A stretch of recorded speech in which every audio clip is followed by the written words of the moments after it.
최경영의 최강 시사.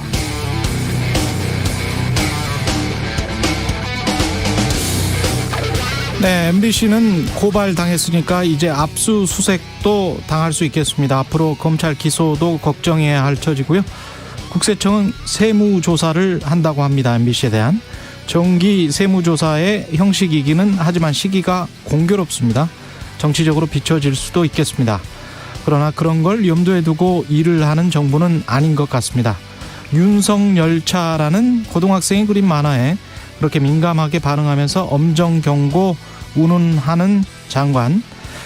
바이든이 아니고 난리면이다. 이 XX는 아예 못 들었다. MBC가 민주당과 짜고 가짜 뉴스를 내보냈다면서 정치 공세에서 지지층을 결속시키고 위기 국면을 탈출하면 정치적으로는 괜찮을 것이라고 생각하는 듯한 집권여당과 대통령실. 서울에 비가 쏟아지고 있는데 본인도 퇴근길에 주택들이 물에 잠겨가는 것을 보면서도 그냥 퇴근해버린 대통령. 그걸 또 방어해주겠다며 비 오면 대통령은 퇴근도 못하냐고 버럭했던 대통령실 수석 등 대통령 취임 이후 벌어진 일련의 사건들과 관련 행태들을 비춰 짐작해보면 MBC에 대한 정부의 파상 공세는 앞으로도 계속될 것 같습니다. 그렇게 하는 게 옳은가 정당한가는 이제 논외인 상황처럼 보입니다. 그래서 다시 물어봅니다. 이렇게 해서 지지율이 올라간다고 칩시다. 지지층이 결속한다고 칩시다. 그게 정당한 행동입니까? 이렇게 하는 게 바른 정치인가요?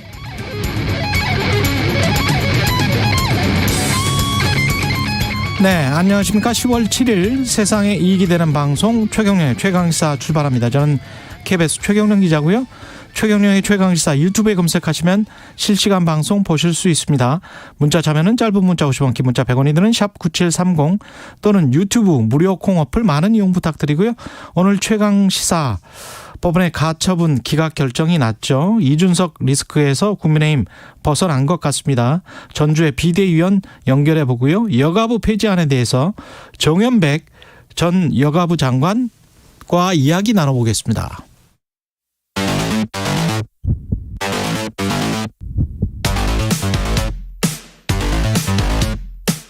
오늘 아침 가장 뜨거운 뉴스 언박싱.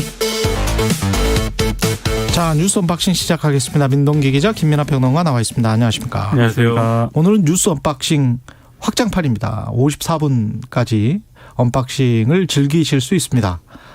그러나 충분히 이야기를 다 할 수 있을지는 모르겠습니다. 뭐부터 시작할까요? 이준석 당원권 정지 1년 추가 징계인데 관련해서 우리가 인서트가 준비가 돼 있으니까 그거 듣고 시작하겠습니다. 국민의힘 중앙윤리위원회는 3기인에 대하여 지난 22년 7월 8일에 결정된 당원권 정지 6개월에 추가하여 당원권 정지 1년을 의결함. 예. 추가해서 1년을 의결함. 방금 목소리는 이양희 국민의힘 윤리위원장의 목소리였습니다. 네. 오늘 새벽입니다. 이준석 전 대표에게 국민의힘 중앙윤리위원회가 당원권 정지 1년의 추가 징계를 결정을 했습니다. 사유는 당 전국위원회 개최를 막으려 가처분을 신청을 하고 이른바 친윤계 의원들을 겨냥해서 막말을 했다. 이게 이제 징계 사유인데요. 예. 지금 지난 7월에 당원권 정지 6개월의 중징계를 이미 받았기 때문에 이준석 전 대표는 1년 6개월간 당원권이 정지되는 처분을 받게 됐습니다. 이렇게 되면은 이준석 전 대표의 전당대회 출마 가능성도 차단이 되는 그런 상황이 됐습니다. 일단 이준석 전 대표가 받은 두 번의 징계 기간을 더하면은요, 이준석 전 대표의 당원권은 2024년 1월에서야 이제 되살아나거든요. 2024년 1월? 그렇습니다. 징계가 계속 유지가 되면 내년 2월로 예상되는 전당대회에 나서지 못하는 거는 사실상 확정이 된 것 같고요. 이준석 전 대표가 어제 윤리위의 소명 요구를 받았지만 출석은 안 했습니다. 윤리위가 징계 사유를 구체적으로 제시하지 않았고 대응할 시간을 짧게 줬다는 이유를 들었습니다.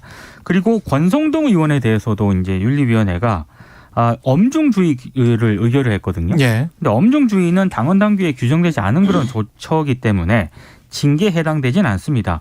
그러니까 이양희 위원장이 밝힌 내용은 이게 2022년 8월 25일 국민의힘 연찬의 근무령은 공식 행사에 술 반입을 금지하는 것에 한정이 됐기 때문에 권성동 당시 의원 같은 경우에는 공식 행사가 아니라 기자들이랑 끝나고 나서 이제 그쪽에 갔기 때문에 이거는 금지령 위반으로 보기는 어렵다 이렇게 얘기를 했습니다. 그러니까 이게 뭐 윤리가 어떤 근거로 이제 이준석 전 대표를 징계했느냐에 대해서도 논란이 있을 수 있는 얘기예요. 왜냐하면은 이 당 의원들에 대해서 지속적으로 모욕적 비난적 표현을 사용한 것에 대해서 일단 징계 사유라고 본 거고. 그렇죠. 그다음에 자기가 이제 이 권한 침해를 당한 거에 대해서 가처분 신청 낸 것도 지금 징계 사유로 본 거거든요. 크게 나누면 이 두 가지인 건데 그 두 가지 사안에 대해서 둘 다 이제 논란이 있을 수 있는 사유이기 때문에 이런 것들이 이제 계속해서 이제 좀 여러 가지 얘기가 나올 것 같고요. 허은하 의원도 보수의 자유가 사라진 날 이렇게 평을 했네요. 네, 그렇죠.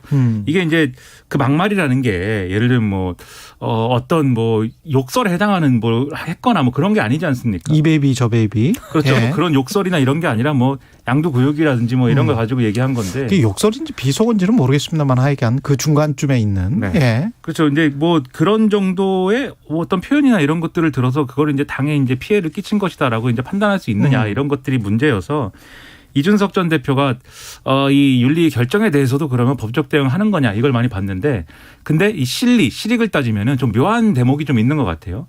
왜냐하면 이게 만약에 뒤에 얘기하겠지만 법원의 가처분이 인용이 됐으면은 윤리가 무리를 해서라도 어쨌든 이준석 전 대표를 제명하거나 이렇게 해서 완전히 이 부분에 대해서는 이후에 이제 국면에서의 이준석 전 대표의 역할을 완전히 없애버렸을 수 있는데 가처분이 이제 기각이 됐거든요. 그렇죠. 그런 상황에서 이준석 전 대표를 예를 들면 애초에 예상한 거는 제명시키지 않겠느냐 이런 것들이 있었지 않습니까? 또는 3년 뭐 이런 그렇죠. 예상했었죠. 그렇죠. 제명을 해버리면은 이준석 전 대표 입장에서는 어쨌든 이 최대의 어떤 목표는 다음 총선에 나가는 것일 텐데 짧아요. 그렇죠. 1년이에요. 그래서 총선을 2024년 1월까지야. 그렇습니다. 그래서 총선을 나가려고 하면은 예를 들면 신당 창당이나 뭐 이런 얘기까지 다 붙어버리는 그런 형국이 됐을 건데 지금 일단 제명은 안 시켜서 당정은 유지를 시켜놨습니다. 왜냐하면은 이 가처분이 기각이 되면서 일단은 정진석 비대위가 순항하게 됐고 당분간 이 체제를 유지할 수 있고 이준석 리스크를 덜어냈기 때문에 무리할 필요 없다. 이게 있었던 것 같고 그러니까 두 번째로 지금 말씀하신 것처럼 징계 끝나면 이제 2024년 1월인데 그렇죠. 1월 달에 징계 끝나고 나면은 이제 그러면 혹시 2024년 이제 4월 총선을 도전할 수 있는 거냐, 공천 받을 수 있는 거냐. 혹시 그렇죠. 사실은 그 전에 거의 정해질 가능성이 높은데 그렇죠. 그럼에도 불구하고 그때 당시에 여론을 한 번 더 보겠다.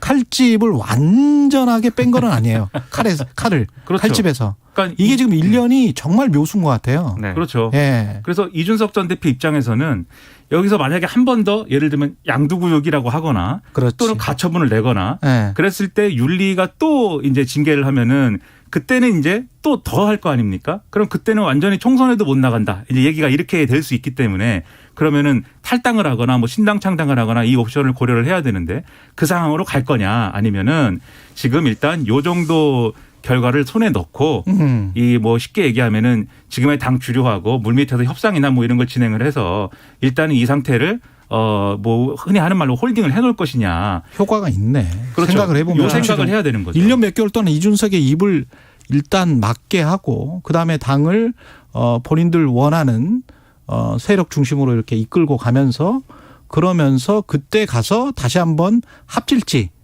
그러니까 실질적으로 합칠지 이거는 두고 보겠다. 용서를 해줄지 말지. 예, 용서를 해줄지 말지. 네. 그러니까 그 가능성이 여지가 있는 게요.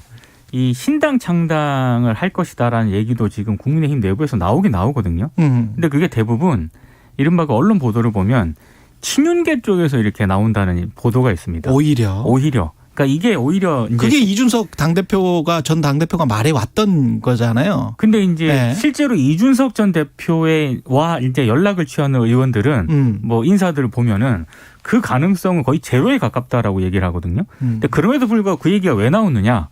결국에는 신당 창당을 하게 되면 수틀리면 이준석 전 대표는 이제 창당을 하는구나. 그렇죠. 이런 부정적인 이미지가 씌워질 가능성도 있고 또 하나는 여전히 아까 진행자께서도 얘기를 했지만 가능성이 좀 남아있는 거지 않습니까? 그렇죠. 여지는 조금이라도. 그러니까 여지를 좀 보겠다. 뭐 이런 의미도 좀 담겨 있는 것 같습니다. 거기다 공이 이준석 그러니까 테니스를 칠 때 코트에 당신 코트에 지금 공이 있다라는 그런 식이에요. 그래서 일단 우리는 1년 6개월 징계를 했지만 정말 당신이 이걸 그대로 받아들이면서 당을 위해서 다시 헌신한다면 그때 가서 봐주고 아니면 나가려면 당신이 제 발로 걸어 나가라.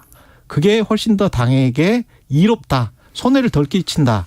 그렇지만 당신에게는 상당히 불리할 것이다. 뭐 이런 지금 계획인 것 같습니다. 그러니까 이준석 전 대표 입장에서 신당 창당을 스스로 적극적으로 움직여서 하고 싶지 않을 거예요. 왜냐하면 이미 과거에 해봤지 않습니까? 그 그렇죠. 결과가 좋지 않았고 힘들었거든요. 상당히 힘들었습니다. 이게 해보지 않은 사람은 모르는데 대단히 힘들었기 때문에 그걸 다시 하고 싶지 않기 때문에 어떻게든 이제 남아있는 어떤 그런 근거를 계속 찾으려고 할 텐데 근데 문제는 만약에 그러면 2024년 1월 달에 당신이 이 공천 받을 수 있으니까 당분간 조용히 있어라.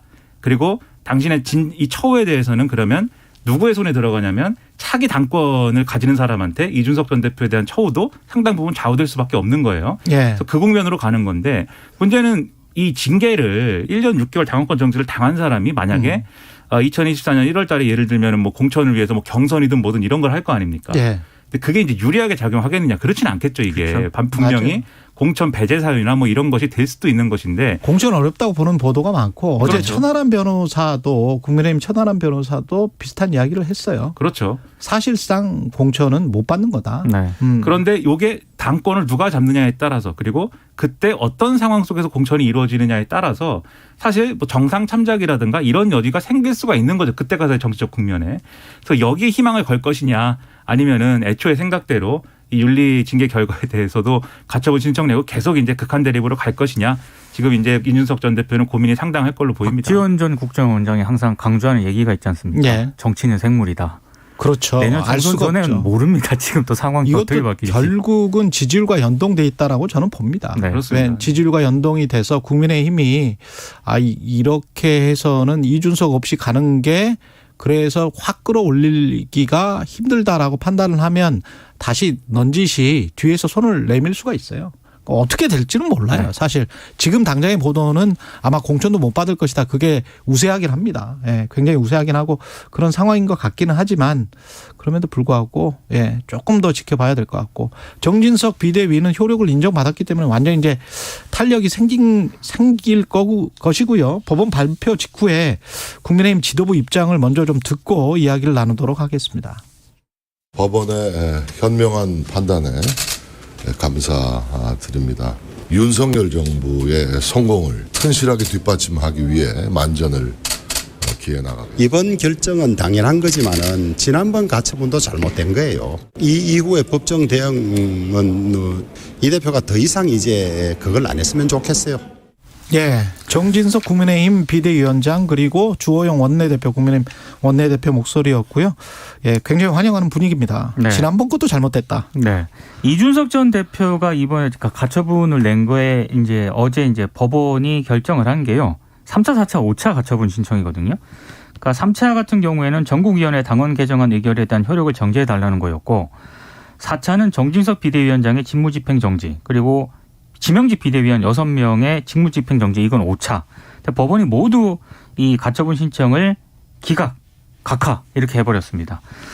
지금 같은 재판부거든요. 지난번에 주호영 비대위원장에 대한 직무정지, 집행정지 가처분 신청을 인용을 했기 때문에 이번 재판부도 인용을 하지 않겠느냐라는 전망이 상당히 많았었는데 재판부 판단이 좀 달랐습니다. 재판부가 주호영 비대위원장 같은 경우에는 원래 그 정해진 당원을 적용을 하는 그런 경우였고 이번 같은 경우에는 이제 새로운 당원으로 어떻게 정할지 이 부분을 이제 판단을 한 건데 이거는 정당의 자유 영역이다 이렇게 정당의 자율성을 좀 더 인정을 해준 것 같습니다. 그리고 뭐 국민의힘은 조금 전에 들으신 것처럼 환영의 입장을 밝혔고요. 이준석 전 대표가 어제 SNS에 글을 올렸는데 일단 앞으로도 외롭고 고독하게 자신의 길을 가겠다라는 입장을 내놓았습니다. 굉장히 짧은 입장인데 아무래도 법원의 결정을 수용을 하면서 정치 행보를 조금 이어나갈 방안을 모색하겠다 이런 뭐 이런 걸로 많은 언론들이 해석을 하고 있는데요. 지금 법적 대응을 자제해야 한다라는 의견도 좀 주변에서 나오고 있는 것 같거든요. 그래서 이준석 전 대표가 특히 이제 가처분이 사실상 기각이 됐기 때문에 본안 소송이 큰 의미가 있느냐 그러네요. 이런 얘기가 좀 많거든요. 그래서 뭐 본인 스스로도 이거를 뭐 취소할 가능성도 있다라는 그런 전망도 나오고 있습니다. 일단 법원의 논리에 대해서 이제 많은 국민들이 좀 의문이 있을 거예요. 지금 민 기자님 말씀하신 것처럼 지난번에는 인용해 드는데 왜 이번에는 이 기각이나 각하를 했을까? 이게 이제 의문일 텐데. 당원 당규를 바꿨잖아. 그렇죠. 네. 법적 논리를 보면은 그런 얘기입니다. 무슨 얘기냐면은 일단 당원 개정을 한 것이, 그러니까 당원을 개정해서 비상 상황의 요건을 구체화했잖아요. 그래서 예. 뭐 선출직 최고위원 및 청년 최고위원 중 4인 이상의 사퇴할 경우 등등에 대해서 이렇게 바꾼 게 첫째 문제가 있느냐. 그 문제가 있으면은 이 당원 개정된 당원에 의해서 선출된 정진석 비대위가 다 문제가 생기는 거죠. 그래서 이게 핵심이었는데 이거에 대해서 재판부가 이렇게 판단을 한 겁니다. 이 당원의 개정의 동기는 결국 뭐 지도체제를 바꾸고 싶어서일 수 있겠는데 그건 이제 동기고 실제로 당원 개정의 과정이 지금의 어떤 헌법이나 법률에 위반이 된다든지 또는 그 결과가 뭐 어떤 문제가 있다든지 그렇게는 선량한 풍속이나 기타 사회질서에 반한다든지 이런 건 아니다. 그래서 이 당원을 어떻게 개정할지는 정당이 알아서 하는 거니까 그 부분은 정당 재량에 해당을 하고 그다음에 이준석 대표 측이 주장한 것 중에 이게 처분적 성격의 조치다라고 한 게 있어요. 그게 뭐냐면은 이준석 대표를 무력화시키기 위해서 이제 당원 개정한 거다라고 주장한 게 있는데 그 경우에도 이 당원이 개정됐기 때문에 이준석 전 대표가 지위를 상실하는 게 아니고 이 당원에 의해서 이제 뭐 조치가 취해져야 이제 상실되는 것이기 때문에 이 당원 개정에 대해서는 처분적 성격이라고 볼 수 없다라는 게 재판부 논리고 그다음에 이준석 전 대표 측 논리 중에 또 하나가 소구입법이다라는 예. 논리가 있었는데 여기에 대해서는 이 소구입법 금지는 이제 법에서는 금지가 되지만 정당의 당원 당규에도 적용할 거냐는 의문의 여지가 있고 그리고 소급입법 금지를 적용하더라도 이게 진정소급이 있고 부진정소급이 있습니다. 그러니까 진정소급은 옛날에 일어난 일을 가지고 지금 법을 바꿔서 거기에 적용해가지고 현재 상황에 영향을 미치는 거고 부진정소급은 옛날에 일어난 일 때문에 현재 상황에도 그 문제가 있는 거에 대해서 이제 입법을 하는 건데 부진정소급은 지금 입법에서도 어느 정도 인정이 되거든요. 그러니까 이런 것들이 이유가 없다라고 판단한 것이어서 법리는 이렇다라는 내용. 아주 자세하게 법리까지 소개를 해 주셨고요. 어제 법사위 국감 여야 날선 대치 뭐 예상됐던 대로 파행을 한두 번 겪었죠. 심하게 겪었습니다. 특히 이제 언론들의 많은 관심을 받았던 거는 법무부 국감이었는데요. 예. 민주당 김승원 의원이 한동훈 장관에게 이재명 대표나 민주당과 관련해서 먼지털이식 강압 수사를 하고 있다. 그래서 관련 수사가 지금 민생 관련 수사가 지연되고 있다라고 주장을 했고요. 특히 한동훈 장관에게 민주당 관련 수사에 투입된 수사 인력수를 보고하라 이렇게 얘기를 하니까 예. 한동훈 장관이 민생 수사 지연은 전혀 사실이 아니다. 오히려 검수완박으로 인해서 민생 수사가 어렵다는 점을 말씀드린다. 뭐 이런 식으로 또 반박을 했습니다. 그 내용을 좀 듣고 올까요? 네. 예. 관련해서 준비했습니다. 일선 민생 사건을 해결해야 처리해야 되는 검사와 수사관들을 다 이런 정치와 관련된 탄압 수사에 동원하고 있다라는 제보가 있어요. 전혀 사실이 아니고요. 사실이 일단 아니다. 검수완박을 해놓으셨기 때문에 민생을 직접 수사하기가 참 어려워졌다는 점을 다시 한번 호소드리고 싶고요. 그리고 이게 지금 기존에 있었던 검수완박과 무슨 상관이 있습니까? 민생 수사에서 자, 기본적으로 그림 지금 다섯 마약 번째 수사라든가 PPT 이런 거 한번 투약 같은 거 못하게 띄워주실까요? 해놓으셨잖아요. 예, 김승원 의원의 발언이었고 그 다음에 답변은 한동훈 법무부 장관의 답변이었습니다. 이외에도 이제 한동훈 장관이 언론의 스포트라이트를 워낙 많이 받으니까 예. 기사가 엄청 쏟아졌는데 예. 그냥 몇 가지만 말씀을 드리면은요. 최근 논란이 됐던 이른바 윤석열차 그림 있지 않습니까? 이 부분에 대해서도 질문을 받았는데 한동훈 장관이 표현의 자유엔 들어가지만 본인이 심사위원이었으면 상을 주진 않았을 것이다. 이렇게 얘기를 했습니다. 그리고 한동훈 장관이 좀 특징이 있는데 윤석열차 그림이라고 대부분 의원들이 질문을 했는데 예. 본인은 토마스 기차 그림에 대해서 말씀을 하시는 거냐 이런 전제를 한 상태에서 답변을 해서 그것도 상당히 좀 인상적이었고요. 프레임 전환에 굉장히 좀 능한 것 같습니다. 네. 한동훈 법무부 장관이. 그리고 예. 정치 출마 의사를 묻는 질문도 받았거든요. 본인은 아직은 그런 생각이 없다라고 또 답을 하기도 했습니다. 아직은. 하겠다는 이야기군요. 네. 근데 민주당은 이렇게 한동훈 장관을 꼭 우리가 제압을 해야 되겠다는 태도로 이렇게 뭐 지휘를 안 했으면 좋겠고요. 그렇게 할 느껴질 필요가 수 있는 없어요. 그렇습니다. 네.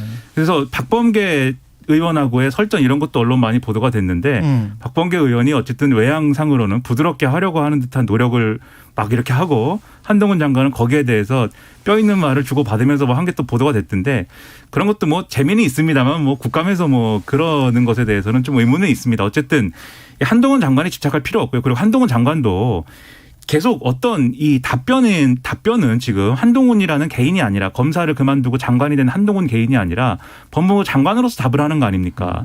그러면 법무부 장관의 입장에서 이 국민의 대표인 국회의원의 질의에 성실히 답을 하는 게 필요한데 지금 말씀하셨듯이 뭔가 역공을 펴려고 하고 뭔가 상대의 이제 질의 내용과 관계없는 얘기를 가지고 반박을 하려고 하고 막 이런 상황이 계속 반복되거든요. 그래서 한동훈 장관도 그런 식의 답변 말고 이 국감에 임하는 그 피의감 기관장의 태도로서 임하는 게 필요했는데 여러모로 이런 질문과 답변은 아쉬웠습니다. 그리고 그림은 이 윤석열 차 그림은 저는 이 한동훈 장관이 나라면 이거 상을 주지 않았을 것이다라고 얘기한 것까지는 저는 뭐 그렇게 볼 수 있다고 보는데 혐오와 증오의 정서가 퍼지는 거는 반대한다라고 얘기했는데 이 그림이 뭐 혐오와 증오하고 무슨 상관이 있습니까? 그래서 이런 발언들도 좀 과했다라고 저는 생각을 합니다. 법무부 장관에게 물어볼 수 있는 게 어떤 사건에 관해서 질문을 하면 그거는 검사가 개별적으로 수사를 하고 있고 법무부 장관은 개입할 수가 없다. 그렇죠. 알 수가 없다. 또는 나는 개입하지 않는다. 이렇게 답변을 하면 사실은 할 말이 없고 그게 적법한 그 대답이거든요. 그렇기 때문에 계속 이렇게 나오는 김건희 그 여사의 주가 조작 의혹 사건, 그다음에 이재명 당대표의 지금 성남 FC 관련된 사건들이 많잖아요. 근데 그거를 국정감사에서 뭘 추궁을 해서 뭔가 법무부 장관으로부터 어떤 답변을 받을 수 있다라고 기대하는 것 자체가 바보 같은 것 같아요. 제가 보기에는. 이거 법적으로 법무부 장관은 그렇게 답변하는 게 옳아요. 그럼 그렇죠. 뭐라고 하겠습니까? 네. 네. 그럼 관련해서 아니면 의원들이 제대로 뭐 취재를 해가지고 이런 사실이 있는데 당신들은 왜 수사나 기소를 안 하느냐 이렇게 아주 구체적으로 질문을 하면은 그게 훨씬 더 공부하는 국회의원들의 자세가 아닐까요? 이게 무슨 뭐 어떤 신문에 나온 것에 한 자락 정도 가지고 그걸 가지고 막 이렇게 뭐 몰아치기만 해서 이게 국정감사가 됩니까? 그러니까 한동훈 장관에 대한 그 민주당의 관심도 상당히 좀 많은 것 같고 그 민주당보다 더 관심이 많은 게 언론인 것 같고 예. 그래서 굳이 이런 것까지 기사를 써야 되나라는 기사들이 너무 많이 쏟아지고 있습니다. 그리고 이제 한동훈 장관도 그렇게 민주당이 나오는 거에 대해서 일일이 뭐 이렇게 맞장구 치면서 대응할 필요가 없다는 거죠. 예를 한마디도 안 지더라고요 보니까. 그러니까요. 어제 국민의힘 의원이 이렇게 질의를 했습니다. 이게 과거 정권에서 정치보복한 게 아니냐라는 취지에 그러니까 지금 일어나고 있는 검찰 수사는 정치보복이 아니다라는 취지의 이제 질의를 이제 국민의힘 의원이 이제 일종의 이제 뭐랄까요 좀 옹호성 질의를 이제 하는 거죠. 근데 한동훈 장관이 거기에 대해서 이게 이 과거 정권처럼 없던 걸 만들어내서 하는 수사가 아니다라고 얘기를 했는데 그 이전 정부의 적폐 수사를 대부분 자신이 담당을 하였는데 그렇다라고 얘기를 하면서 이번에서는 아니다라고 얘기를 한 거거든요. 예. 근데 그러면 과거 정권에서 일어난 수사는 정치보복이 맞았다라고 지금 법무부 그렇죠. 장관이 얘기를 한 건가요? 그런 논리로 접근을 한달지. 예. 그러니까 그런 것들이 뭘 얘기하고 싶은지는 알겠는데. 김민하 평론가 그냥 그 국회로 가십시오. 아닙니다. 네, 저는 여기서 최경영의 최강시사를 지켜야죠. 예. 뭐 백경란 질병관리청장 이해충돌 논란 이거는 뭡니까? 그러니까 백경란 질병관리청장의 취임 이후까지 주식을 보유했던 바이오 회사가 있거든요. 예. 정부 사업에 참여한 사실이 뒤늦게 확인이 됐습니다. 그러니까 이해충돌 의혹이 계속 제기가 되고 있는 건데요. 백 청장이 주식을 보유했던 바이오 기업이 신테카 바이오라는 그런 회사인데 이 정부의 이 사업에 참여한 6개 기업 중 하나였다고 합니다. 근데 지난해까지 2019년부터 지난해까지 3년간 총 446억이 투입이 됐었는데 예. 일단 민주당 신현영 의원이 이 정부 사업에 참여한 바이오 기업 주식을 질병관리청장으로부터 취임한 이후까지 보유한 건 상당히 부적절하다고 지적을 했고요. 그리고 백 청장이 2016년 4월 당시 비상장 기업이었던 이 바이오 주식을 1,000만 원에 샀거든요. 청장이 된 이후 올해 8월 31일 약 3,300만 원에 매각을 했습니다. 그러니까 2,300만 원 정도의 차익이 발생을 했다는 그런 얘기고 그리고 지금 백 청장 같은 경우에는 지난 8월 고위공직자 재산 공개 당시에 이 주식을 비롯해서 SK바이오사이언스, SK바이오팜, 바디텍메드 이런 바이오 제약 회사 주식을 보유하고 있었기 때문에 역시 이해충돌 논란에 빚어졌습니다. 근데 지금 문제가요. 이런 게 불거졌으면은 지금 뭐 주식거래 내역이라든가 지난 5년간 이런 거를 지금 제출하라고 지금 민주당 의원들이 요구를 하고 있거든요. 근데 백 청장이 일단 제대로 응하지 않고 있고요. 어제도 신현영 의원이 이 부분에 대해서 질문을 했는데 의원과 위원장을 찾아가 설명을 하겠다 이렇게만 답을 했습니다.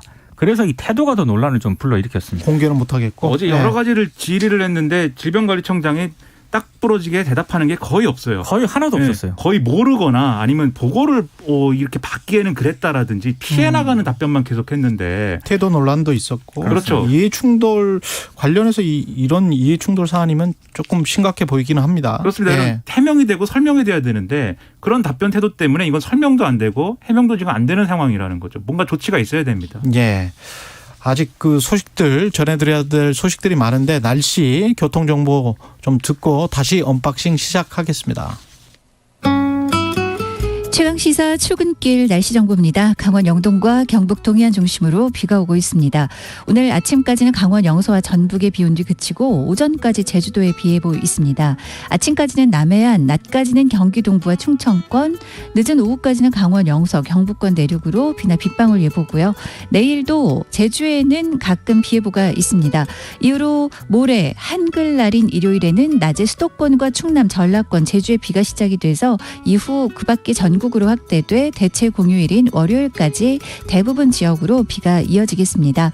오늘은 아침 기온이 꽤 많이 떨어졌고요. 서울은 이번 가을 최저 기온입니다. 낮 기온도 서울, 세종 19도, 대전, 광주, 제주 20도 등으로 대부분 20도 안팎이고요. 이번 주말 휴일로 갈수록 아침 기온이 낮아지는 곳이 많아 내일은 특히 대관령이 4도, 철원 5도까지 떨어지겠고요. 일부 경기 북부나 강원 내륙 산지는 서리 소식도 내일 들릴 수 있겠습니다.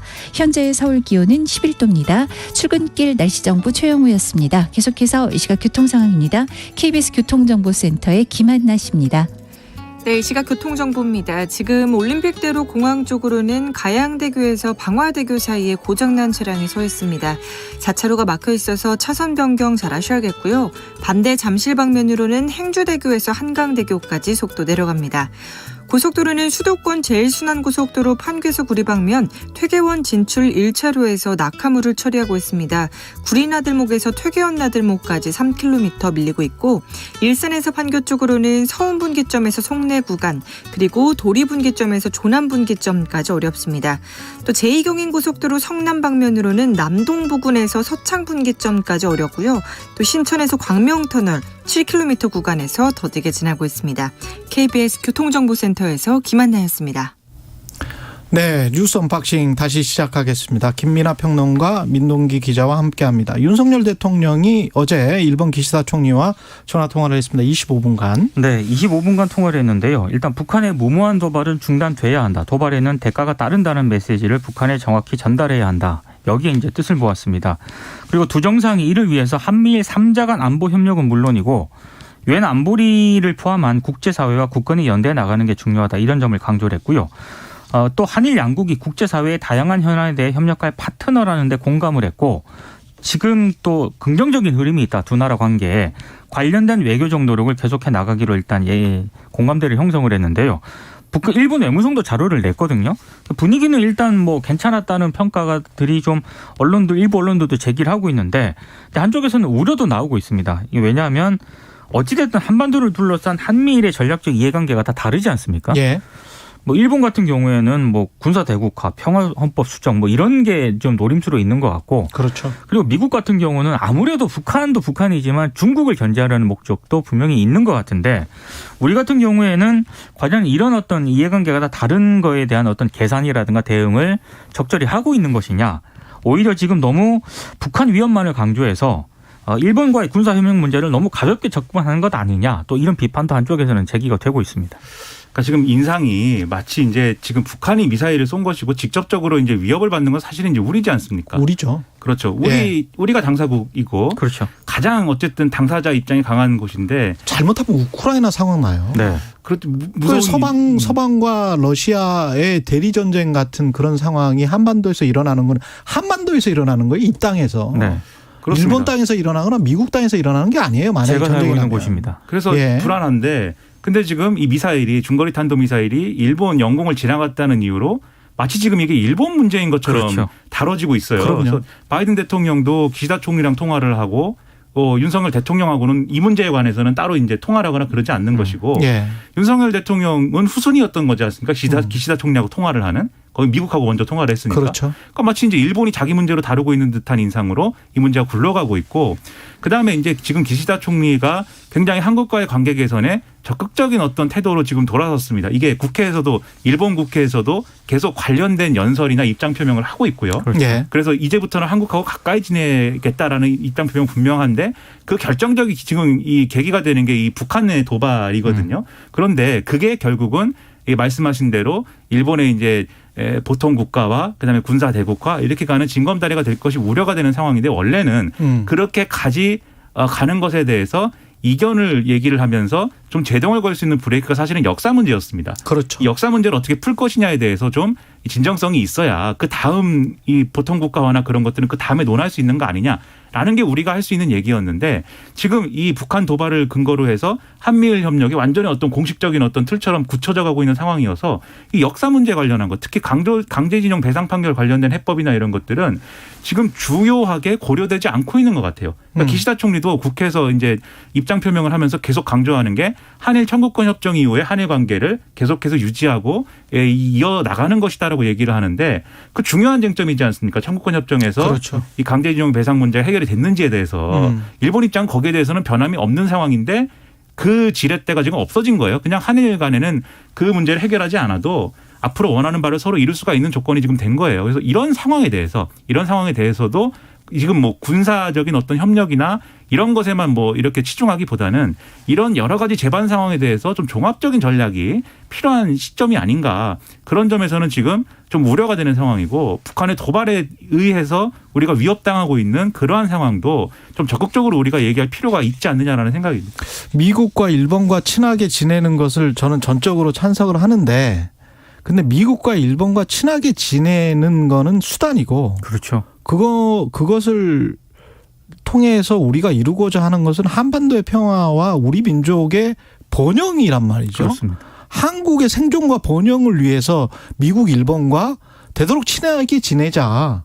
그리고 중국과도 친하게 지내자. 이게 지금 우리의 외교적인 수단이 돼야 되고 그게 목적과 수단을 바꿔버리면 안 돼요. 네. 미국하고 일본하고 친하게 지내는 게 목적이 될 수는 없어요. 그렇죠. 그럼 다 수단입니다.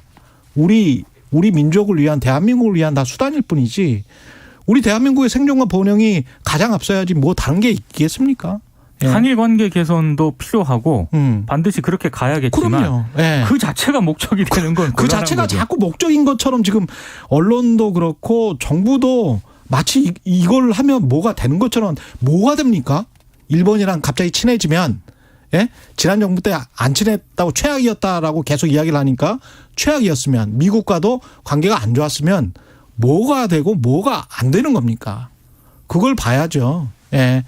그것에 어떤 재무제표, 계산표, 손익계산서가 나와야 국민들이 이해를 할 거 아니에요. 근데 지금 손익계산서는 마이크론 테크놀로지 수십조 들여서 지금 D램 또 생산한다는 거 아니에요. 뉴욕 네. 아주 한복판에 공장을 짓는다는 거 아니에요. 우리 거 다 뺏어가겠다는 거예요. 지금 미국 하는 거 제가 곰곰이 지금 경제적으로 보면 전기차 보조금도 2024년 말만 저렇게 하고 있는 건데 뭐 고려해 보겠다. 지금 시간은 계속 가고 있는 거고 시장 점유율은 계속 뺏기는 거예요. 테슬라에게. 그러면 현대차도 마찬가지죠. 삼성전자도 마찬가지죠. 삼성전자 메모리 반도체가 가장 컸었는데 마이크론 테크놀로지라는 비교도 안 됐던 회사예요. 삼성전자, SK 하이닉스에 비해서는 비교도 안 됐던 3위 회사가 저렇게 치고 나오는 겁니다. 그러면 시장 점유율 뺏기겠습니까? 안 뺏기겠습니까? 뺏길 가능성이 높죠. 네. 그러니까는 이런 이 어떤 예를 들면은 뭐 스포츠 경기에 비유를 하면은 1점 내줬으면은 1점 내주더라도 우리가 어느 시점에 2점 만회한다. 뭐 이런 계획과 전략이 있어야 된다는 그렇죠. 거죠. 결론적으로는. 예. 그래서 지금 어쩔 수 없는 부분들도 있을 것인데 그러나 이걸 만회한 전략이나 이런 것들이 잘 준비되고 있는 것이냐 한번 잘 따지고 잘 봐야 된다. 이런 말씀입니다. 야, 두세 개 더 남았는데. 예, 뉴스 언박싱 맞춰야 됩니다. 예, 여기까지 하겠습니다. 뉴스 언박싱 민동기 기자 김민아 평론가였습니다. 고맙습니다. 고맙습니다. 잠시 후 2부에서는 국민의힘 전주의 비대위원 기억하시나요? 세계는 서울로, 서울은 세계로. 1988년 대한민국을 전 세계에 알린 서울올림픽. 2022년 새로운 이름으로 서울에서 다시 시작됩니다. 10월 18일부터 19일까지 전 세계 올림픽 개최국이 다시 한번 서울에 모여 미래 세대의 올림픽을 준비하는 서울올림픽 레거시 포럼이 열립니다. 스포츠를 통한 더 나은 세상, 국민체육진흥공단이 함께합니다. 안녕하세요. 심장 이식을 받고 두 번째 삶을 살고 있는 KBS 기상캐스터 오수진입니다. 오늘 하루도 4만여 명의 환자들이 장기 이식을 기다리고 있다는 사실 알고 계셨나요? 그중에서도 하루 평균 7명의 환자가 이식을 받지 못해 안타깝게 세상을 떠나고 있습니다. 여러분, 장기 기증은 한 명의 뇌사장기 기증자가 9명의 생명을 살리는 고귀한 나눔입니다. 생명 나눔의 첫걸음은 장기 기증 희망 등록입니다. 장기 기증 희망 등록에 동참해주세요. 당신만이 살릴 수 있는 생명이 있습니다. 이 캠페인은 보건복지부와 함께합니다.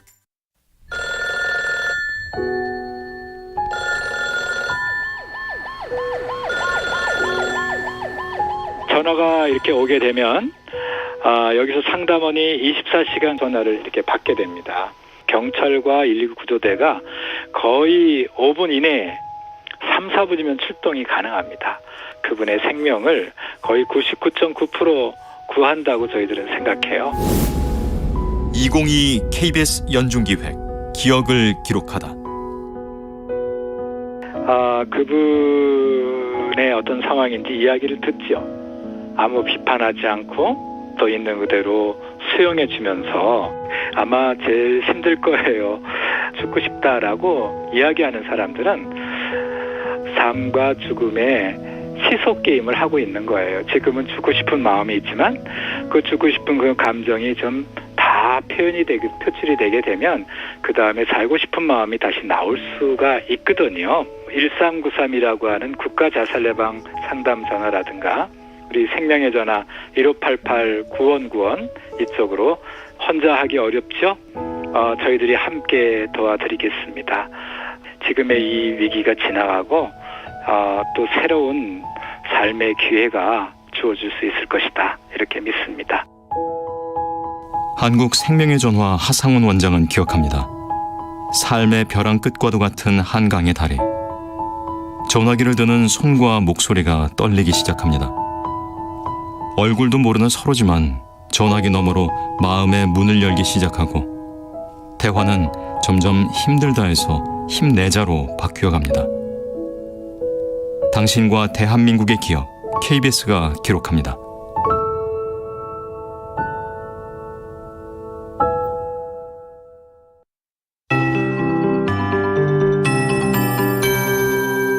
KBS 58분 날씨. 오늘 아침 서울은 10월 들어서 또 이번 가을 들어 최저 기온을 보이고 있습니다. 11도대를 기록하고 있는데요. 대관령의 기온도 오늘 파주와 함께 7도대로 크게 떨어졌습니다. 내일과 모레는 이보다 기온이 더 낮아져 대관령이 4도, 철원 5도, 파주도 6도까지 내려앉는 추운 날씨가 예상됩니다. 낮 기온도 일요일에 서울 16도까지 떨어지는 등 이번 연휴 기간 동안 월요일까지 그렇게 높지 않은 기온이라서 단단히 한낮에도 따뜻하게 챙겨 입으셔야 되겠고요. 오늘 강원 영동과 경북 동해안 중심으로 비가 오고 있습니다. 기온이 낮아져 쌀쌀한 데다가 비가 오는 지역 주의하시고요. 현재 호우주의보는 동해와 삼척에 내려 있습니다. 강풍 경보와주의보도 울릉도 독도나 전남 경북 일부에 발효 중이고요. 풍랑특보도 내려진 곳이 많아 대부분 해상에 매우 강한 바람과 매우 높은 물결 주의하시고요. 동해안은 너울도 주의하시기 바랍니다. 오늘 강원 영동과 경북 동해안에 비 계속되겠고요. 아침까지 강원 영서와 전북, 오전까지 제주에 비가 옵니다. 또 오늘 낮까지는 경기 동부나 충청, 늦은 오후까지 강원 영서와 경북권 내륙에 비나 빗방울 예보고요. 내일은 주로 제주도에 가끔 비 예보 있고 이후로 한글날에는 전국에 서서히 비가 시작이 돼서 대체 공휴일인 월요일까지 대부분 지역으로 비가 이어지겠습니다. 지금 서울 기온은 11.3도입니다. 최영우였습니다.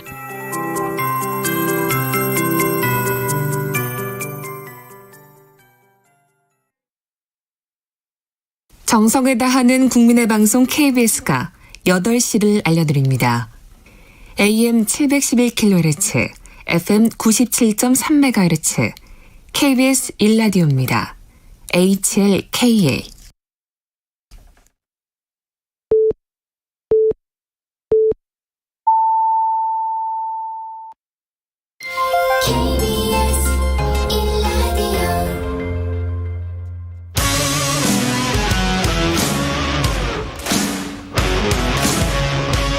오늘 하루 이슈의 중심 최경영의 최강시사. 네, 국민의힘 주호영 비대위는 무효다라고 판단했던 법원이 정진석 비대위는 인정했습니다. 그리고 윤리위는 이준석 전 대표에 대해서는 당원권 정지 1년을 추가로 의결했습니다. 이준석 전 대표는 한탄을 하게 됐고 정진석 비대위는 한숨 돌리게 됐습니다. 국민의힘 전주회 비대위원 연결돼 있습니다. 안녕하세요. 네, 안녕하세요. 반갑습니다. 네, 반갑습니다. 그 기분은 좋으십니까? 법원의 판단에 대해서.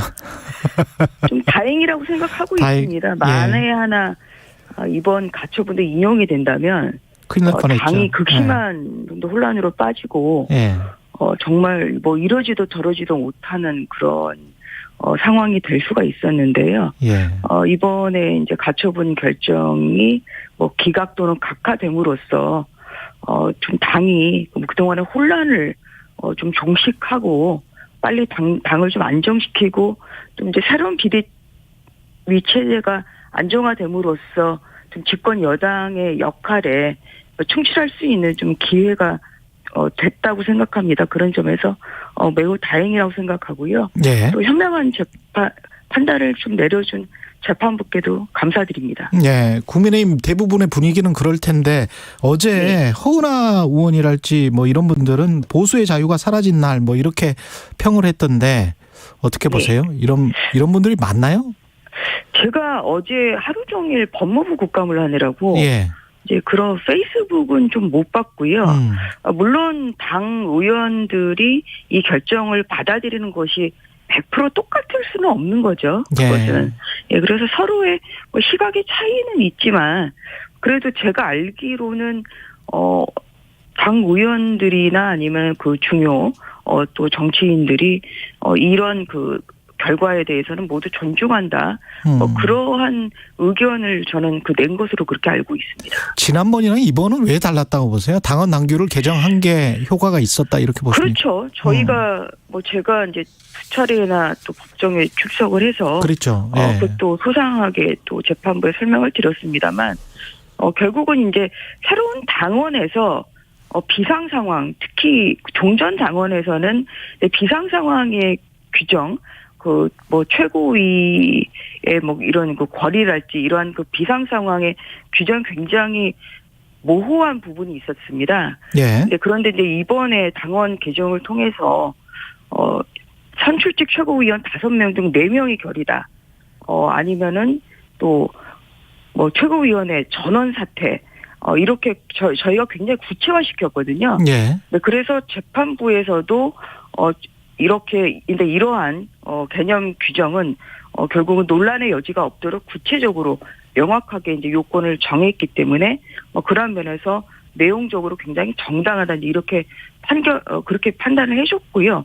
뭐 이것이 이번 3차, 4차, 5차 이 가처분 결정의 판단에 있어서 가장 중요한 그러한 그 분수령이 됐다고 생각합니다. 이준석 전 대표의 앞으로 행보도 궁금하긴 한데 본안 소송 이거는 취소할 가능성이 있습니까? 어떻게 보세요? 글쎄요, 뭐 그것을 뭐 제가 지금 어제 가처분 결정 내려졌는데 이럴 것이다 저럴 것이다 좀 그렇게 뭐 예측하는 거는 굉장히 좀 조심스러운데요. 지금 1차 지금 가처분에 대한 본안도 현재는 진행 중에 있거든요. 그러네요. 그래서 그런 차원에서 보면 2차 비대위에 대한 본안 소송도 좀 뭐 유지를 하면서 또 뭐 상황을 보면서 그 본안을 유지할지 말지에 대한 고민을 할 것 같습니다.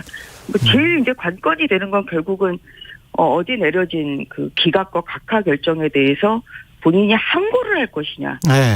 사실 이제 그 부분을 가장 먼저 판단을 해야 될 것 같습니다. 즉시 항고가 재판 그 결정문을 받은 날로부터 일주일 이내 해야 되거든요. 아, 그렇게 되군요. 예. 예, 시간이 많은 것이 아니기 때문에 예. 이제 어제 뭐 언론 보도에 나오는 페이스북의 내용을 보면 예. 이제 고독하게 제 갈 길을 가겠다. 예, 그렇게 이제 쓰시긴 했는데 사실 이제 항구를 통해서 또 이 어제 내려진 결정에 대해서 좀 다툴지 좀 그 부분부터 좀 지켜봐야 될 것 같습니다. 그리고 윤리위에서는 이제 당원권 정지 1년을 추가로 의결을 했기 때문에 그 시점이 2024년 1월까지더라고요. 당원권이 정지되는 그 기간이. 네, 그렇죠. 그래서 언론 보도를 보면은 이렇게 되면 공천은 물 건너 간 것 아닌가. 뭐 공정 경쟁에 뛰어들기도 힘들겠다. 뭐 이런 보도들이 많이 나오고 있는데 뭐 아주 묘한 시점이에요. 2024년 4월에 네. 총선이 있기 때문에 네네. 어떻게 보면 윤리위가 이준석 그 전 대표에게 자중하라는 메시지를 다시 한번 전달하면서 그 시기까지는 끌고 간다. 그 다음에는 어떻게 될지는 모르겠다. 어떤 여지를 준 것 같기도 하고 어떻게 보세요? 저는 개인적으로는 어제 윤리위의 결정은 어느 정도의 균형점을 좀 잡은 것이라 생각합니다. 균형점을 왜냐하면 잡았다. 예. 윤리위 결정이 뭐 탈당 권유나 제명이 나올 거라는 언론의 예측이 많지 않았습니까? 그랬어요. 예. 예, 그랬는데 그래도 이제 당원권 정지를 한 것은 이제 그런 예상보다는 좀 낮은 것이고요. 네, 그리고 또 저희 그 당원 당규에는 이렇게 한 번 징계를 받았는데 또 징계를 받게 되는 경우는 종전보다 높은 처분을 해야 된다. 뭐 이러한 당원 당규가 있거든요. 아, 그렇군요. 그래서 예. 이제 그것에 비춰보면 6개월보다는 높게 할 수밖에 없는 상황이죠. 예, 그래서 좀 그런 것까지 이제 감안을 해서 좀 윤리위로서는 좀 어느 정도의 균형점을 좀 잡은 거 아닌가 저는 그런 생각을 하고 있고요. 예. 이것이 이제 결국은 당원권 정지 기간 중에 가장 이제 중요한 것은 공천이 이제 진행된다면 그렇죠. 그 신청 못하는 그런 상황이 될 수는 있는데요. 그게 또 2024년 1월이라 이것은 어떻게 보면 공천을 또 신청할 수 있는 기회가 주어질 수도 있습니다. 그러니까. 예. 네, 그래서 뭐 그런 면에서는 또 이런 2024년 출마에 대한 기회는 가능성을 열어둔 거 아니겠어요? 이제 그런 면에서는 그래도 좀 이준석 전 당대표에게 어느 정도의 그런 길을 열어주면서 또 좀 자중하라 뭐 이러한 좀 결과를 준 뭐 이러한 균형을 저는 잡은 어느 정도의 좀 균형을 잡기 위해서 많이 고심을 한 그런 결정 아닌가 그런 생각을 해봤습니다. 그런 거는 같아요. 정치적으로 그런 거는 같은데 어제 하태경 의원은 이 또다시 이제 추가 징계를 하거나 뭐 이런 과정을 두면서 이제까지 쭉 과정을 봤을 때 윤리가 해체해야 한다 이런 굉장히 강력한 발언을 하셨는데 어떤 징계의 명분이랄지 그동안에 사실은 이준석을 찍어내기 위해서 윤리를 개최했던 것 아닌가라는 비판 뭐 이런 것과 관련해서는 어떻게 생각하세요? 징계의 명분? 아무래도 이제 이 결정에 대해서도 뭐 저희 국민의힘 소속 의원들이 굉장히 다양한 생각을 가지고 있기 때문에 그렇게 또 반대 의사를 표명하시는 분도 충분히 있을 수 있습니다. 그렇지만 윤리위라는 것이 제가 뭐 여러 차례 언론에 나가서 말씀을 드립니다만 뭐 어떠한 그 누구의 정말 하명을 받아서 움직이는 그런 조직이 아니에요. 굉장히 독립적이고 자율적으로 그렇게 또 운영이 되는 곳이기 때문에 그래서 그것이 그래서 이제 저는 뭐 윤리위의 결정은 존중을 해야 된다고 생각을 합니다. 그리고 약간 말씀드린 것처럼 이번 결정도 결국은 누가 이제 윤리위에 그렇게 징계를 해야 된다고 신청을 하면 일단은 그 부분의 적당성에 대해서 윤리위에서 일단 판단을 하고 윤리위를 개시를 할지 말지를 결정을 하는 거잖아요. 그렇죠. 그래서 이제 그런 과정에 그 외부의 또 위원들로만 구성이 되어 있거든요. 이번에 이제 유상범 의원이 사퇴를 하셨기 때문에 9명 중 이제 8명이 저희가 외부 위원들만 돼 있어서 정말 뭐 당내 의원들과도 사실상의 교감이 없고요. 독립적으로 이렇게 운영이 되기 때문에 거기에서 물론 의원들 생각으로는 좀 내 생각과 같다 아니면 좀 지나치다 이렇게 의견은 다를 수는 있겠지만 그래도 어쨌든 간에 저는 결정은 존중을 해야 된다. 그렇게 생각하고 있습니다. 그런데 이제 오늘 사실 새벽에 결정이 내려졌잖아요. 예. 그래서 이제 이 부분에 대해서도 이준석 전 대표가 아직 몰라. 예. 법원에 좀 효력 정지 가처분을 할지 좀 그거는 저는 좀 고민 포인트라고 생각합니다.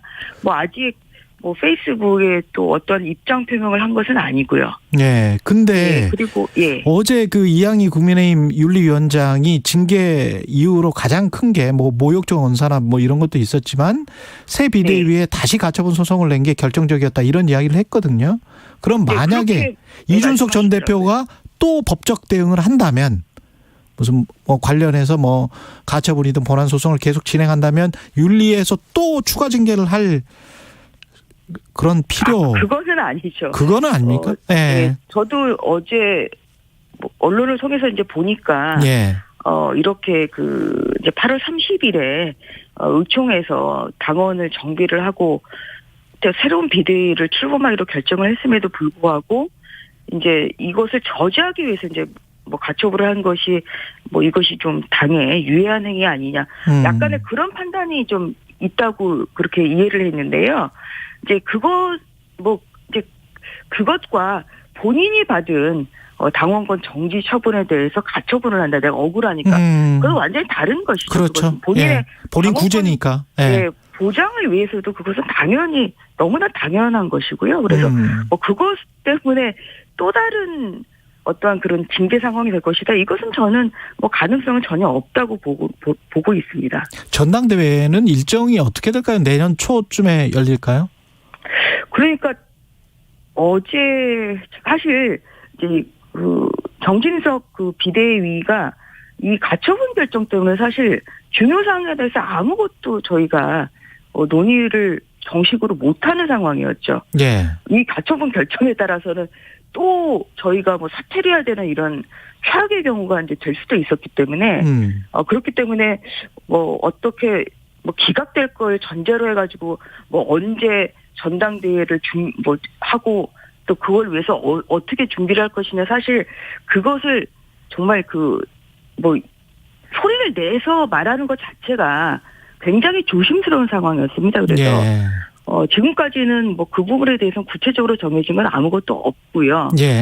오늘부터 좀 공식적으로 비대위원이나 아니면 그 지도부에서 이제 저희가 먼저 이제 해야 될 게 당협위원장 67곳이 비어 있기 때문에 이것을 어떻게 공모를 해가지고 또 채울 것인지 그리고 또 차기 전당대회 준비를 위해서 어느 정도의 플랜을 가지고 할지 좀 이런 것을 오늘부터 좀 차근차근 저희가 좀 준비를 좀 하고 공식적인 논의를 할 수 있을 것 같습니다. 그리고 의원님 법사위이시죠? 네. 어제 법사위 어땠습니까? 법사위가 좀 어제 11시 밤 11시 정도까지 이제 좀 진행이 되다가요. 마무리를 못하고 그냥 산회를 좀 했습니다. 서로 좀 뭐 진행하는 과정에서 좀 국민의힘과 또 민주당 측에 좀 의견 차이가 좀 생기다 보니까 결국은 이제 저희 국민의힘 의원들과 이제 조정훈 의원만 좀 출석은 했습니다만 좀 마지막에 이제 민주당 의원들이 이 회의장에 들어오시지 않는 바람에 법무부 국감을 좀 마무리를 못하고 산회를 하고 좀 마쳤습니다. 이런 부분에 대해서는 또 국민들께 굉장히 송구하다는 그런 말씀드리겠습니다. 가장 감정적으로 대립된 부분들이 뭐였습니까? 이재명 당대표 지금 현재 성남 FC 의혹 관련된 사건에 관한 질의, 그다음에 김건희 여사의 주가 조작 의혹 사건에 관련된 질의 이런 것들 때문에 대립이 심했던 거예요? 저희 국민의힘하고 이제 대립이 좀 아무래도 좀 심했던 부분은 어떤 그런 이제 법무부 국감임에도 불구하고 감사원의 상황이나 감사원 상황 뭐 언급을 뭐 한달지 그렇게 법무부 국감과 직접 관련이 없는 이제 좀 내용들이 좀 나왔던 것에 대해서 또 국민의힘 측에서는 강한 이의를 좀 제기를 한 바가 있죠. 그래서 또한 서로 어느 정도 이게 또 입장이 다르다 보니까 뭐 다른 의견들이 있을 수밖에 없는 것이죠.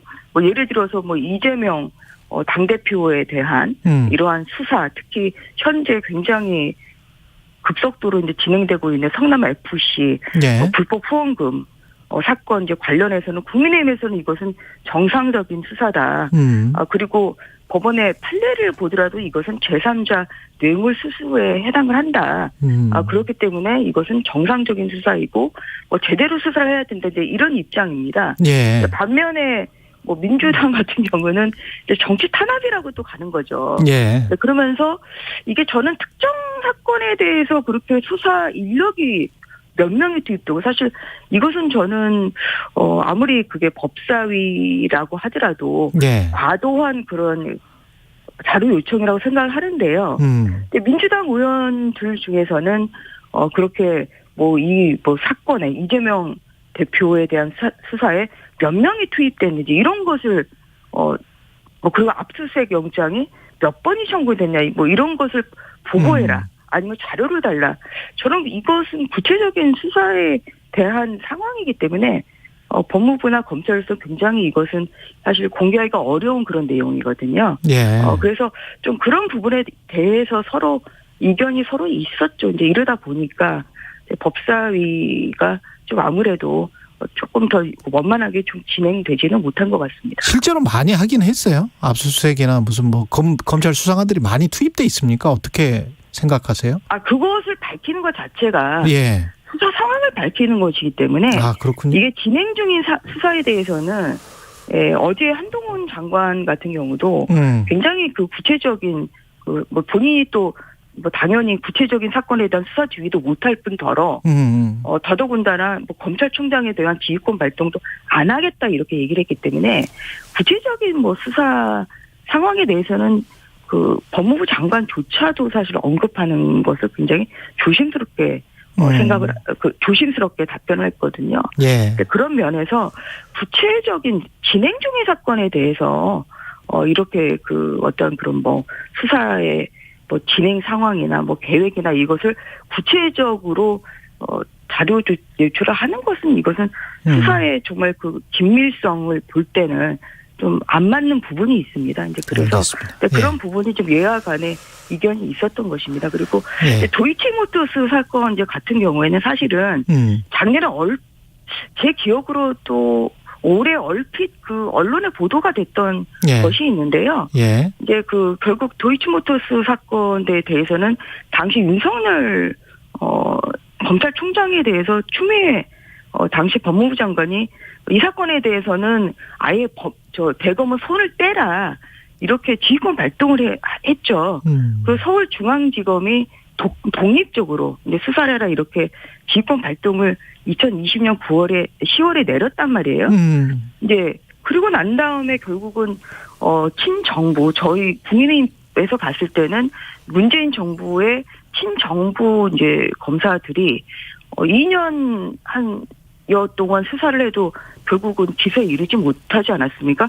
그런 과정에 올 초에 당시 박범계 법무부 장관이 이 도이치모터스에 내린 추미애 법무부 장관의 지휘권을 좀 복원을 해서 알겠습니다. 본인이 다시 이 사건에 대한 지휘권 발동을 검찰총장에게 내리려는 이러한 계획을 가지고 있다. 사실 이 보도가 났던 적이 있어요. 이것에 대해서 어제 시간이 지금 없어서 김도욱 이제 법사위원장이 물어보셨는데 이 부분에 대해서 박범계 의원이 좀 문제 제기를 하면서 또 이 부분에 대해서 정확히 해명을 안 한 상태가 되다 보니까 이런 좀 과정에서 좀 산해가 되어 버렸습니다. 이 부분은 굉장히 국민에게 죄송하다는 말씀 다시 한번 드리는 바입니다. 예, 전주혜 의원 국민의힘 비대위원이었습니다. 고맙습니다. 네, 감사합니다. 오늘 하루 이슈의 중심. 당신의 아침을 책임지는 직격 인터뷰. 여러분은 지금 KBS 1라디오 최경영의 최강 시사와 함께하고 계십니다. 네, 여성가족부 폐지 대통령 대표 공약이기도 했는데 어제 정부 조직 개편안이 발표됐습니다. 그 여성가족부 폐지한다는 것이죠. 예. 핵심 내용 그런데 여성가족부의 전 장관이셨습니다. 정연백 전 장관 전화로 연결돼 있습니다. 안녕하세요. 안녕하세요, 최 기자님. 평소에 방송 잘 듣고 있습니다. 예. 고맙습니다. 네. 예, 장관님 오랜만에 저는 듣습니다. 장관님 되시기 전에 만나 뵀었던 것 같은데. 네, 그렇습니다. 여성가족부 폐지가 확정이 됐고 그 관련해서 이게 폐지를 만약에 하게 된다면 이게 폐지를 해야 되는 겁니까? 어떻게 보세요? 전 장관 입장에서 봤을 때는? 저는 당연히 폐지에 반대하고 있습니다. 예. 그리고 사회적 여론도 폐지에 반대하는 거는 분명하고요. 예. 이미 10월 4일에 286개 시민사회단체, 사무금융노조, 보건의료노조 포함한 여성단체들이 이 폐지에 반대한다는 그 이미 성명서도 발표한 바 있습니다. 그러니까 사회 여론을 조금 감안하셔야 된다고 생각합니다. 정책 위반자들은요. 예. 정부 입장은 이게 본부가 돼서 오히려 훨씬 더 잘 될 것이다. 몸집이 커지고 관련해서 정책을 수립하는데 아무런 문제가 없다. 이런 이야기인 것 같아요. 저는요. 그 주장이 전혀 근거가 없고요. 이것은 2001년에 김대중 대통령께서 고심을 하시다가 여성단체들의 강력한 요구와 김대중 대통령의 고심 끝에 여성특별위원회를 여성부로 출범시킨 그 역사적인 발전 과정이 뒤로 후퇴하는 것이라고 퇴행하는 것이라고 저는 생각합니다. 예. 대신에 양성평등본부를 만들어서 그 본부장이 장관과 차관 사이에 직급 정도 돼서 산업 그 자원부에 있는 통상교섭본부 같은 그런 굉장히 큰 역할이 되는 거다. 이렇게 지금 주장을 하고 있거든요. 여권에서는. 네. 예. 그런 주장이 바로 과거의 시행착오를 다시 반복하는 것이라고 생각을 하는데요. 예. 그 본부장이 될 산하에 갈 경우에는 사실 차관급도 잘 되기 어렵습니다. 일단 복지부는 일단 차관이 둘이기 때문에 제3차관은 임명하지 않겠다는 방침인데요. 예. 그 남성과 여성 문제, 성평등 정책과 관련해서는 정말 국무부에 가서 발언권과 의결권이 있는 장관이 계속 문제 제기하고 설득하고 하지 않으면 관철되지 않습니다. 이게 2급이나 3급의 공무원들이 아무리 성평등을 현실화하려는 욕구가 있어도 절대로 관철되지 않은 것이 정부 구조입니다. 우리 관료사에. 그래서 이런 부분 전혀 현실성이 없어서 과거의 시행착오 끝에 만드는 것을 다시 역주행하는 것이어서 정말 걱정스럽습니다. 어떤 기능이 가장 축소될 것이다. 이런 점이 가장 우려된다. 그 점은 어떤 겁니까? 저희는 이제 지금 여러 문제가 있다고 생각하는데요. 예. 지금 여성 문제 본질은 사실은 스토킹법에서 나온 대로 여성 인권에 대한 침해 부분도 있지만요. 결국 저는 우리 사회 가장 심각한 문제 저출생이라고 생각합니다. 그렇죠. 예. 저출생 문제에 대한 여러 조사와 토론을 제가 장관 시절에 수도 없이 했는데요. 핵심은 결국은 안정적인 일자리가 없이는 저출생이 해결되지 않습니다. 예.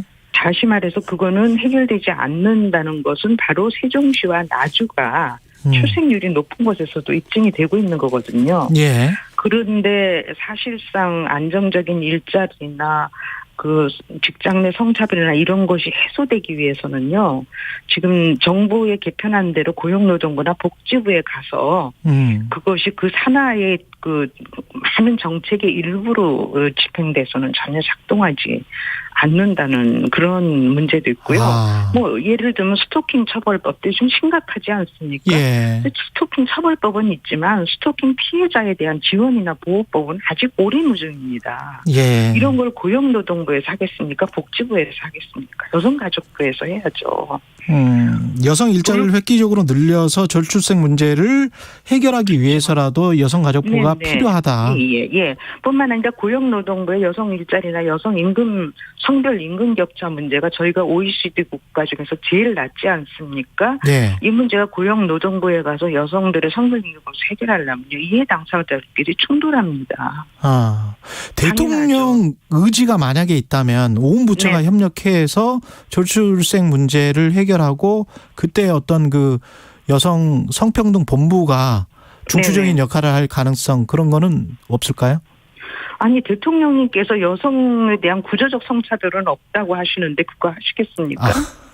그건 저는 대단히 비현실적이라고 생각합니다. 그렇게들 주장을 하시는데 저는 상당히 비현실적이라고 생각을 합니다.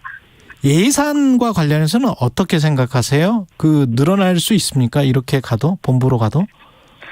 본부로 가도 예산이 늘어나는 건 그야말로 그거는 정책 기반자들이나 대통령의 결단이라고 생각을 합니다. 올해 예산이 지금 여성가족부를 없앤다고 하면서 5.8% 늘어났잖아요. 근데 그거는 뭐 늘어난 거라고 할 수는 없습니다. 왜냐하면 작년에 18.6% 일어난 거에 비하면 항상 예산은 조금씩 뭐 물가 상승률 따라서 올라가지 않습니까? 그래서 늘어나지는 않은 것이라고 할 수 있는데요. 우선은 우리 그 여성가족부의 예산에 비해서 독일의 가족 노인 여성 청소년부 예산은 우리의 10배입니다. 우리의 그 예산의 10배고 직원도 900명 정도에 이르거든요. 여성부가 가진 고민, 가족과 가진 고민은 250여 명 정도의 직원으로 일을 하고 있는 것인데요. 그런 점에서 고위 정치 지도자의 결단은 굉장히 큰 역할을 하죠. 그러나 어쨌건 제도나 기구상으로 이걸 보장을 되고 성평등이나 안정적인 일자리, 직장 내 성차별 문제를 지속적으로 모니터링하고 평가하고 문제 제기할 수 있는 어떤 힘 있는 단위나 부처가 필요하다는 것입니다. 혹시 지금 여가부 내에 있는 그 공무원들 과거에 직원들 이야기 혹시 들어보신 적 있으세요? 네, 아니 저기 여성가족부 지금 김현숙 장관께서 그런 얘기를 하셨다고 해요. 여성가족부 직원들이 폐지를 원한다고. 우리 프로에서 그랬어요. 장관의 이런 발언은요 주관적이고 무책임하다고 저는 생각합니다. 저는 여성가족부 직원들을 생각하면 늘 가슴이 아픕니다. 정권이 바뀔 때마다 여성가족부 필요 없는 부처로 가고 흔들죠. 그리고 자기들은 때로는 10년간은 상관없이 여가부 폐지 정책을 집행해야 되고 여성가족부 문제는 고도로 정치화되어 있으면서 항상 논란의 중심에 서 있으니까 직원들이 고초를 겪죠. 그러니까 직원들이 지나는 말로 자조적으로 차라리 큰 부처에 가면 편할 거라고 말을 합니다. 가끔. 그러나 젊은 직원들 중에서는 성평등이 중요하고 그래서 여성가족부에서 사명을 갖고 있는 분도 있습니다. 뿐만 아니라 또 한 가지 중요한 것은 돌봄 문제인데 지금 여성가족부에 지금 제가 있을 때 보면 60-70%가 여성인데 대부분 어린이가 있는 어머니들이 많는데요. 종합청소의 어린이집이 저녁 9시까지 운영하고 있습니다. 이 여성들이 전부 복지부나 고용노동부에 하면 세종으로 이동을 해야 되는데 그것이 이전이 옳고 그르냐 여부를 떠나서 굉장히 개인들은 부담인데 과연 찬성을 할지 그래서 저는 장관님이 어떤 근거로 이런 발언을 했는지 참 의심스럽고 좀 무책임하다고 생각합니다. 이 시점에서 지금 개정안은 발의할 방침인데 오늘요. 어떤 말씀을 해 주실지 한 20초 정도밖에 안 남아서 저는 마지막으로 드리고 싶은 말씀은요. 그 민주당의 경우에도 사실은 민주당의 여성가족부를 존속시킨 건 민주당의 정체성을 지키는 것이고 정책적 일관성을 지키는 것을 꼭 필요하고요. 그다음에 최근에 여성가족부가 주최한 성평등 포럼에서 IMF 부총재 고피나트 씨가 2035년까지 한국 여성과 남성의 노동시장 참여율이 같아지면 국민총생당이 지금보다 7% 성장할 거라.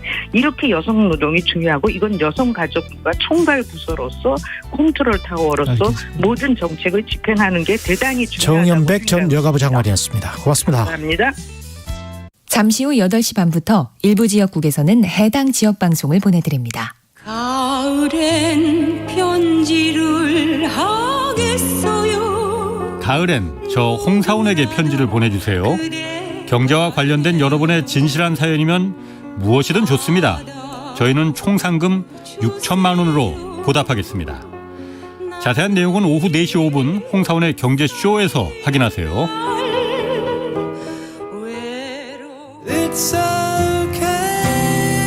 진행은 서툴지만 내용은 알찹니다. 진실의 편에서, 정의의 편에서, 약자의 편에서 뉴스를 전합니다. 주진우 라이브와 함께 더 많이, 더 오래 웃었으면 좋겠습니다. 매일 오후 5시 5분 KBS 1라디오 주진우 라이브. 지금 시각은 8시 30분입니다. KBS.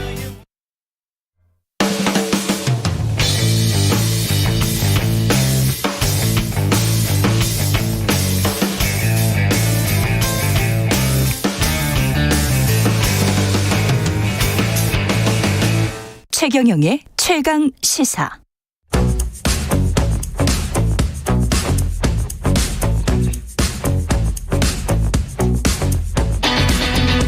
심리로 들여다보는 세상 이야기. 뉴스는 심리다. 네, 정치, 경제, 사회 등 우리 사회 다양한 이슈를 심리학적 관점에서 풀어보는 시간입니다. 뉴스는 심리다. 김경일 아주대학교 심리학과 교수 나와 계십니다. 안녕하세요. 안녕하세요. 예, 오늘의 주제가 충성심이네요. 충성심. 네. 와, 이게 뭐 충성하면 뭐 스포츠, 군, 정치 뭐 이런 거, 기업도 뭐 있겠고요. 네. 예. 그리고 뭐 그냥 뭐 사적 관계에도 네, 그냥 뭐 이제 농담 반, 진담 반으로 선배님께 충성을 다하겠습니다. 그렇죠, 뭐 이런 그렇죠. 얘기 자주 하죠. 네. 형님 뭐 이렇게 하면서 충성, 로열티. 충성이 원래 그 사전적인 의미로는 좋은 의미죠. 그렇죠. 네. 이제 뭐 신의를 저버리지 않고 그 다음에 자기를 헌신한다라는 뜻들이 대부분 포함되어 있고요. 그렇죠.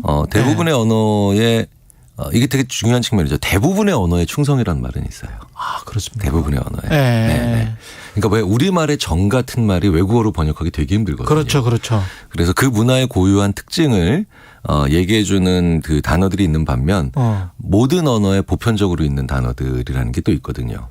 그게 다 왕정 시대를 거쳐서 그렇습니까? 아무래도 그렇겠죠. 네. 그러니까 이제 임금이 있었으니까. 네, 이걸 조금 부정적인 측면을 좀 드러내서 본다면 그러니까 지배하는 계층에 그렇죠. 약간 뭐라 그럴까요? 제공하는, 강요하는 뭐 그런 논리가 될 수도 있겠죠. 2095님이 제일 의미 있고 재미난 시간 뭐 이렇게 말씀하셨네요.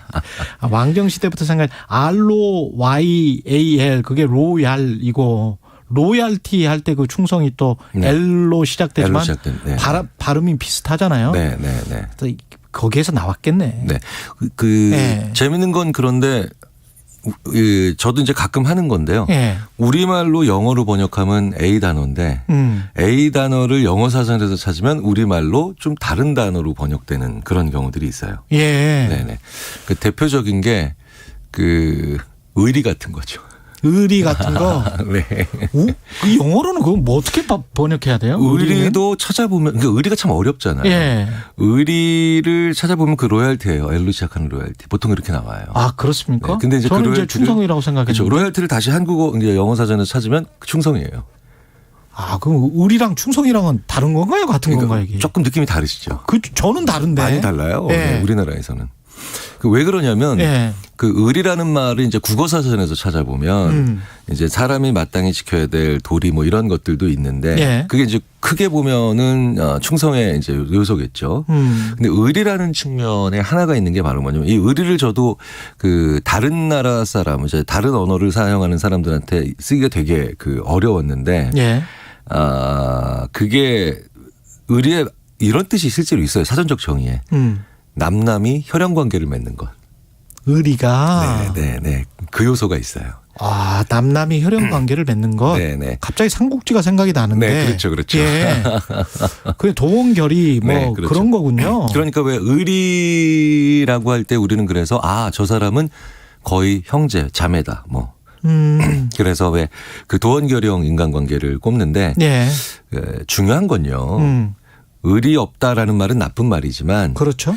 도원결형 인간관계가 좋은 거냐. 그러니까 지금 같은 사회에서 특히. 그렇죠. 네.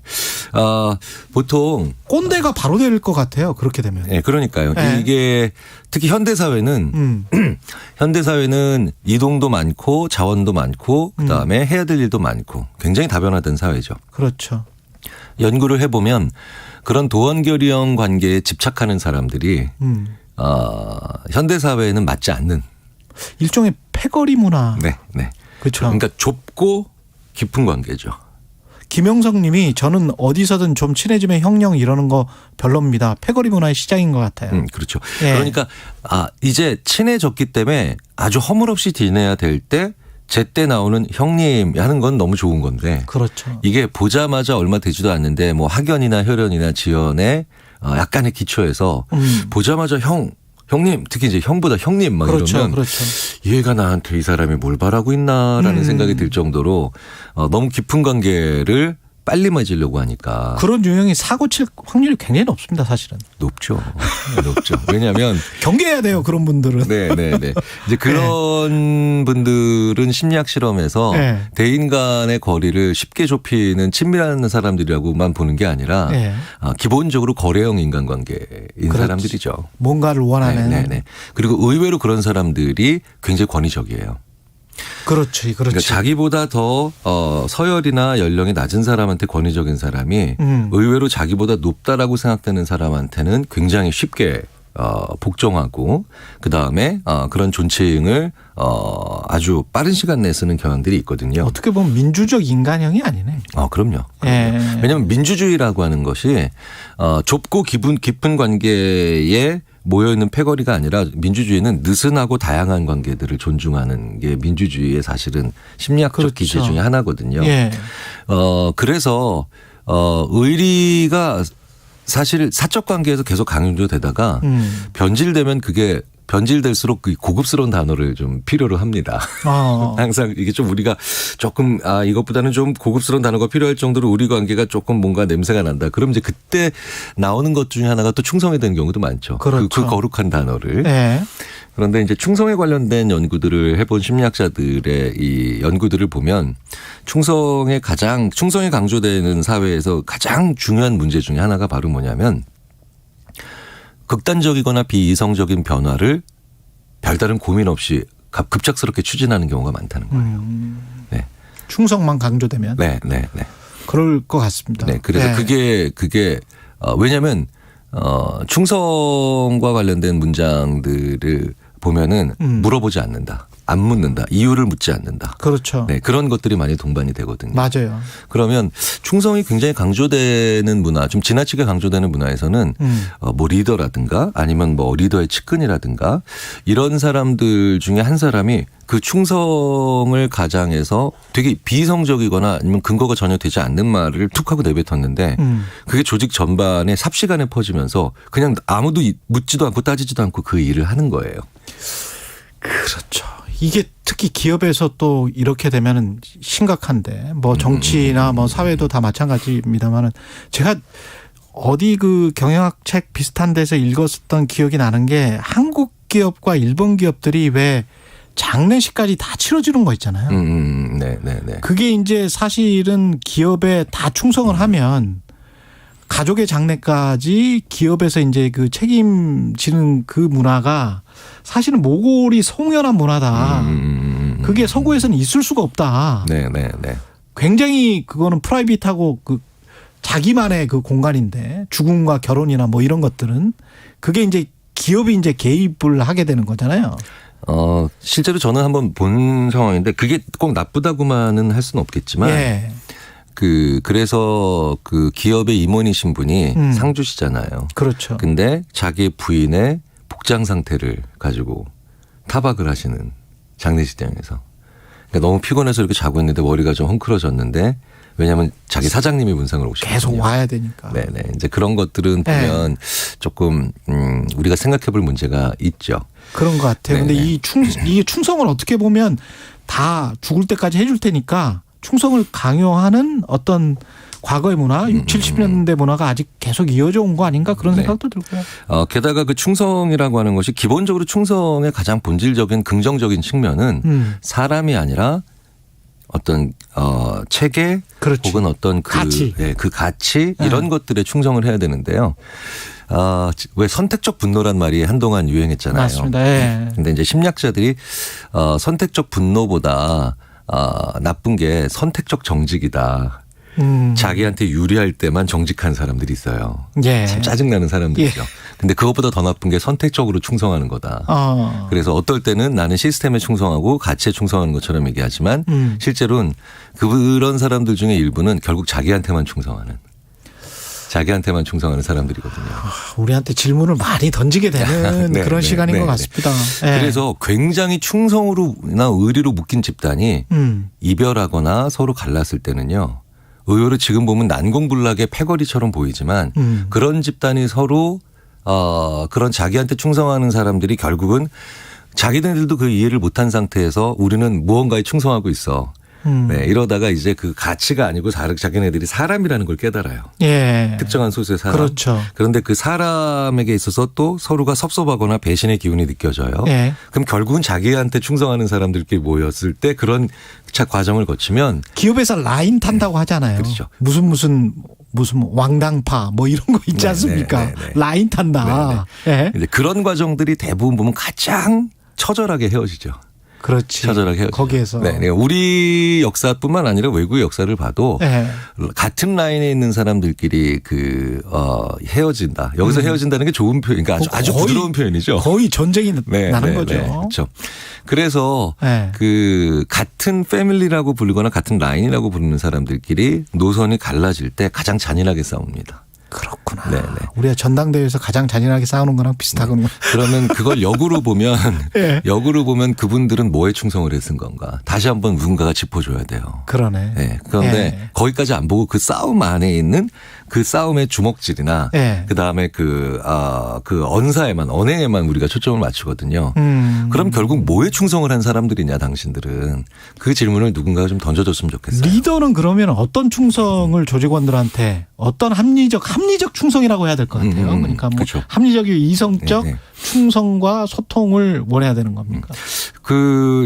이 전사를 연구하는 분들이 사실은 전쟁광으로 알려졌고 영화에서는 그렇게 그려지지만 패튼 장군 있잖아요. 패튼 장군. 패튼 장군 휘하 부대의 병사들이 제일 전사자가 적다. 이런 얘기 많이 합니다. 전사자가 가장 적었다. 네네.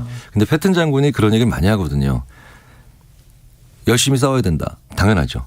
근데 죽는 게 제일 바보짓이다. 야, 정말 부하를 아끼는 사람이네. 네. 그래서 패튼 장군 장례식 때 그렇게 많은 그 병사들이 독일에서 이제 사고로 사망했을 때 사실은 영화에서는 그렇게 광기 어린 사람처럼 그려지고 사실 그런 측면도 있겠죠. 하지만 합리적이다라는 게 뭔지를 보여주는 한 대목이기도 해요. 그러네. 최선을 다해 싸워. 하지만 여기까지는 하지 마. 내 병사가 제일 소중해. 그렇죠. 그러니까 회사에서도 이런 상사들이 되게 되게 인기가 많고 그다음에 오히려 진심으로 따르는 부하 직원들이 많죠. 야, 목숨 바쳐 일해. 하지만 목숨 내놓지는 마. 목숨 바쳐 일해. 그러나 목숨 내놓지는 마. 네. 그러니까 당신이 가장 소중해. 그렇죠. 합리적이다라고 하는 게 정도의 문제거든요. 예. A와 B 어느 걸 선택하느냐의 문제가 아니라 가장 중요한 건 지키면서 헌신해라. 그렇지. 네, 라고 하는데. 그래야 요새 유행하는 콰이어트 퀴팅이라고 조용한 사직 있잖아요. 그렇죠. 나는 당신이 월급 준 만큼만 일할 거야. 이러면 회사 생산성이 올라갈 수가 없거든. 네, 그러니까. 자발적으로 이렇게 끌어당겨야 되는데. 그러니까 이제 그것들을 하려면 리더가 어디까지는 내놓지만 헌신하고 희생하지만 이것만큼은 절대 내놓지 마. 라고 얘기해 주는 게 필요해요. 예. 굉장히 문자들이 많이 와서 문자 소개해드리고 끝마치겠습니다. 1567님 어제 아들이 육군 훈련소 소집 해제를 받아서 갔는데 거기서 충성이라는 단어 엄청 많이 들었습니다. 이계영님 본인이 충성을 잘하는 사람은 아랫사람이 본인에게도 그렇게 해주기를 바랄 것 같아요. 아까 말씀하신 그건 것 같아요. 0744님 저는 너무 충성을 잘해서 고민입니다. 활발하고 남들이 yes, no 할 때 할 수 있는 그런 멋진 사람이 좀 되고 싶어요. 이런 말씀하시네요. 그러니까 모든 사람들이 예스할 때 혹은 너무 예스를 잘한다는 말씀이시잖아요. 그러니까 노는요 평상시에 그러니까 예스를 할 때보다 노할 때가 더 경험이 적어요. 어려운 타구는 드문 타구라서 A급 선수만 잡는 거죠. A급 선수는 그 드문 타고도 연습을 해놨기 때문이에요. 와, 네, 오늘 또 명언이 많이 나오고 있습니다. 그래서 노는 네. 그런 선수들이 평상시에 연습하는 것처럼 예스는 연습 안 하셔도 돼요. 근데 노는 연습을 평상시에 좀 하시는 게 좋아요. 좋습니다. 예, 재난방송 하나만 더 전달해 드리고요. 경북 남부와 북부 앞바다 동해남부 지역에 풍랑경보 발효됐네요. 인근 안전한 곳으로 대피해 주시고 수시로 풍랑정보 확인해 주시기 바랍니다. 이상 행정안전부에서 말씀드렸고요. 김경일 아주대학교 심리학과 교수님이었습니다. 고맙습니다. 감사합니다. 예, KBS 라디오 최경영의 최강시사 듣고 계신 지금 시각 8시 44분입니다. 이 시각 교통정보입니다. 오늘 지하철 5호선과 6호선은 전장현 지하철 타기 선전전이 있어서 열차 운행이 지연될 수 있고요. 간선도로는 올림픽대로 공항 방면 천호대교에서 올림픽대교 쪽으로 공사를 하고 있어 4차로가 막혀 있습니다. 반대 잠실 방면으로는 행주대교에서 한강대교까지 몰림풀림 반복하고 있고요. 고속도로는 수도권 상습 정체 구간을 중심으로 밀리고 있는데 영동고속도로 강릉 쪽으로는 서창분기점에서 월곶분기점까지 또 군포에서 부곡 라들목 쪽으로 어렵고 용인에서 양지터널 부근 6km 구간도 정체되고 있습니다.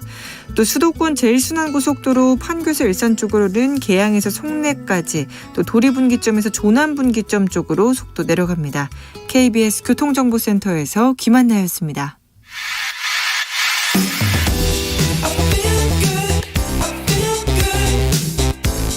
세상에 이익이 되는 방송 최경영의 최강시사.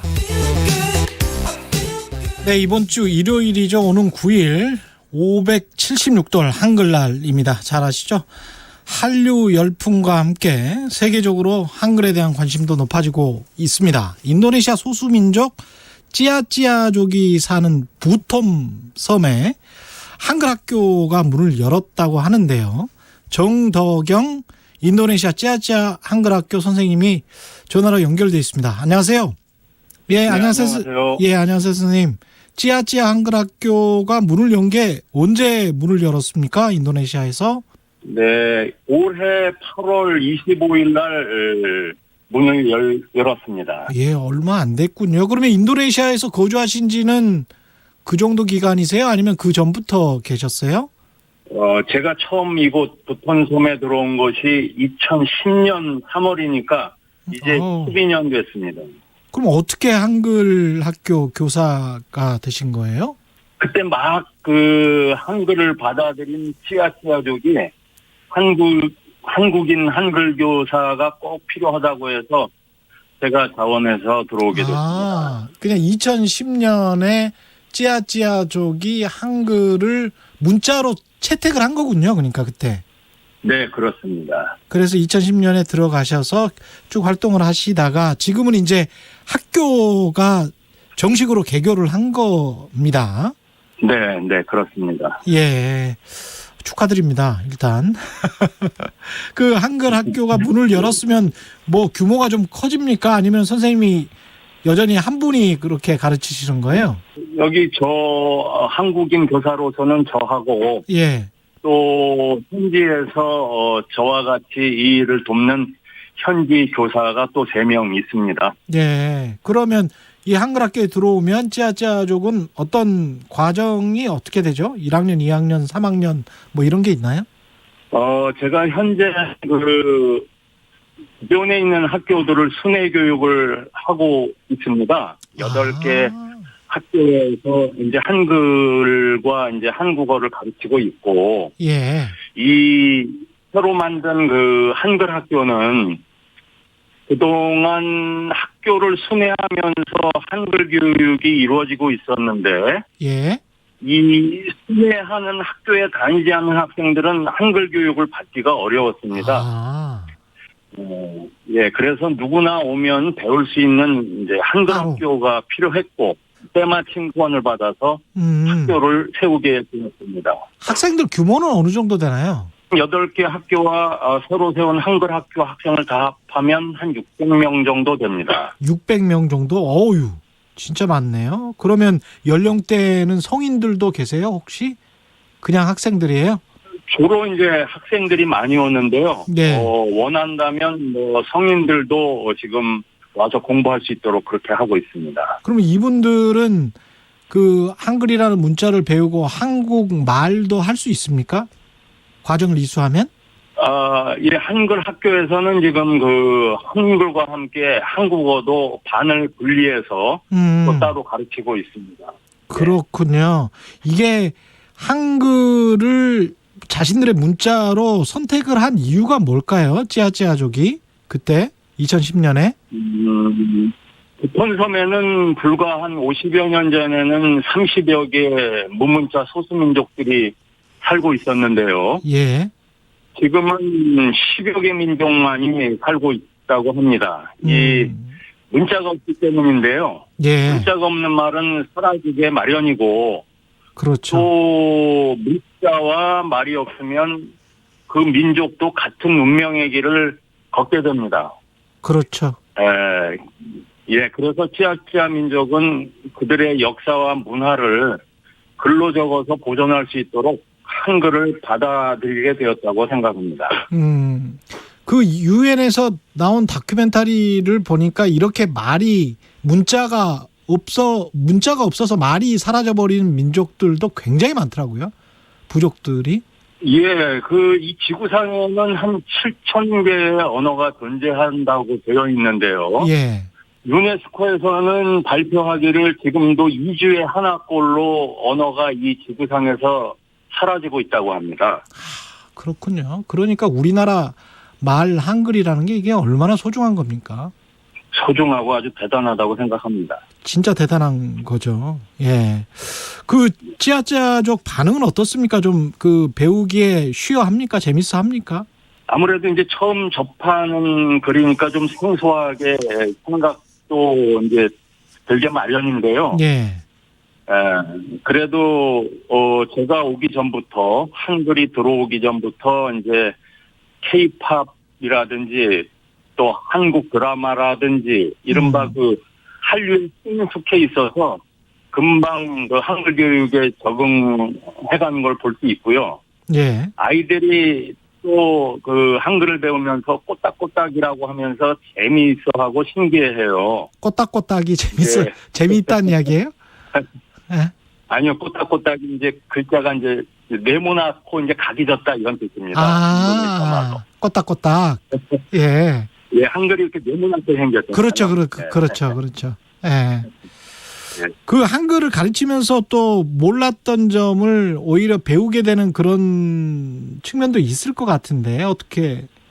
네, 이제 제가 여기서 한글을 가르친다고 하지만은 제가 좀 많이 느끼고 있는 것이 이 한글이 기존에는 우리나라 말 그러니까 한국어만 담아왔던 문자였는데요. 예.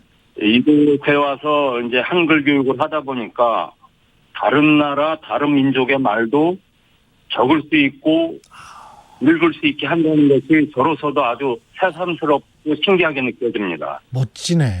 예. 멋진 일입니다. 지금 서양 문명의 기초가 된 게 다 라틴어 뭐 이런 건데 우리가 한글이 그런 역할을 지금 한다는 거 아니에요? 찌아찌아 쪽에게는. 네, 기존에는 주로 로마자죠. 로마자가, 문자가 없는 민족들의 문자로 함께 하기 위해서 노력을 많이 해왔고, 이바지 해온 것도 사실인데, 예. 이제 우리나라 한글이 많이 알려지고, 우리나라의 국격이 올라가다 보니까, 이제 한글을 쓰겠다는 그러한 의사를 밝혀온 것이 아마 의미 있는 첫 사례가 찌아찌아족이 아닌가.